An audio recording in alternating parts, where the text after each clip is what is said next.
Good Tuesday morning manna people.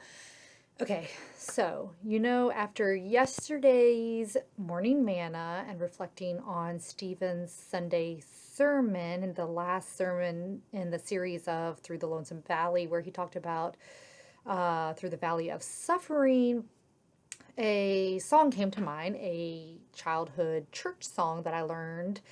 It goes like this. It's a song that doesn't really completely hasn't over the years really completely set well with me. But anyways, it goes like this, and maybe you know it. I'm not going to sing it. I'm just going to say it because I'm not much of a singer. I'm in right, outright, upright, downright happy all the time since Jesus Christ came in and cleansed my heart from sin. I'm in right, outright, upright, downright happy all the time. Y'all remember that song? Anybody remember that song? The fact is, we are not happy all the time. And sometimes, as a Christian, when we find ourselves down in the dumps, we might feel a little guilty, or at least I do. Like I'm not happy and I'm supposed to be. Jesus is supposed to make me happy all the time. That's what the song said. That's what I grew up hearing. Well, as Stephen pointed out on Sunday, there are seasons and times for lamenting, for crying out, a time to ask why and to wonder, where are you, God? But such times do not negate, for me, as I read through the Bible, does not, to me, negate moments of happiness, which is what I was trying to get out yesterday, and I'm going to try to get out through my sermon. And another thing came to mind, a book by Barbara Brown Taylor, An Altar in the World, a must read for every Christian. And she kind of talks about these moments of God sightings, these moments of God experiences, of God's faithfulness, especially moments when we are stressed out, overwhelmed, tired, wandering, and unhappy. So I guess the happy I want to get at, that happy the Bible talks about, is often translated blessed or even shalom. Because happy in today's world means all kinds of things to all kinds of different people. But I think that many people equate happiness, the happy we usually talk about, is the absence of unhappy, like everything in life is just dandy and going well, the absence of struggle or suffering. But as we will see in our Old Testament history text from today, from Joshua 24, happiness or blessedness or even shalom, that sense of shalom, is present always, even when we might not be wearing a big old smile on our face. Yesterday, we talked about such happiness being rooted in our awareness of God's presence with us always, and choosing to remember that God has promised to be with us, but also choosing to see God at work in big and small ways, and choosing to hang on to those happy or blessed moments of shalom to give us hope along the journey through the wilderness. So let's take a look a look at Joshua 24, 14 through 18. I'll be reading from the NRSV translation. It has a similar message for us today.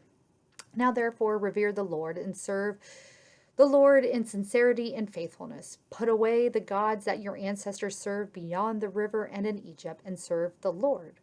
Now if you are unwilling to serve the Lord, choose this day whom you will serve, whether the gods your ancestors served in the region beyond the river, or the gods of the Amorites in whose land you are now living. But as for me and my household, we will serve the Lord.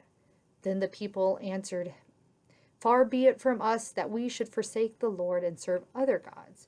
For it is the Lord our God who brought us and our ancestors out from the land of Egypt, out of the house of slavery, and who did those great signs in our sight. God protected us along the way that we went, and among all the peoples through whom we passed. And the Lord drove out before us all the peoples, the Amorites who lived in the land. Therefore we will also serve the Lord, for he is our God. So by this time, Joshua, who took over leadership of the Israelites when Moses died, is an old man. And over throughout his leadership tenure, he has constantly had to remind the Israelites of all the good God has done and is doing. He remembers God's past faithfulness in order to encourage the Israelites to look for God's present faithfulness. But over and over again, the Israelite people are unfaithful, wayward, rebellious, grumbling, discontent, and always looking for other means to satisfy their happiness hole, if you will. A happiness they look for in other gods. They look for in women and land and treasures and etc. This gets to something that is so integrated into our human condition, isn't it? I just learned that this cycle of searching for happiness and all kinds of things and reaching that peak and not being really content, having an overwhelming sense of discontent, and then searching for happiness again and on again and again. And we keep repeating that cycle as we see the Israelites do throughout Joshua. This cycle has a name called the hedonic treadmill. Give it a Google. It is quite fascinating. I just heard a podcast about it. But quickly, what this is, it means that we are always looking for happiness, saying, if I just have X, or if I just accomplish Y, or if I just get Z, then I will finally be happy. But happiness in such things or accomplishments or life milestones are really short-lived on the hedonic treadmill, never really giving us that anticipated 100% satisfactory happiness to which we all hope and aspire.